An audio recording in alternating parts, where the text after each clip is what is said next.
ایک سوال یہ کیا ہے کہ اہل مکہ حج کے بعد مدینہ منورہ جائیں یا نہیں،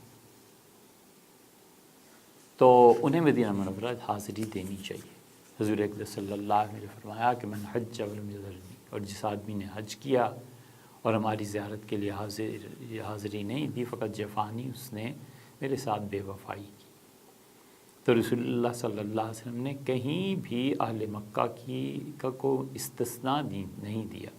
حضور اقدس صلی اللہ علیہ وسلم نے کہیں بھی اہل مکہ کو مستثنیٰ قرار نہیں دی۔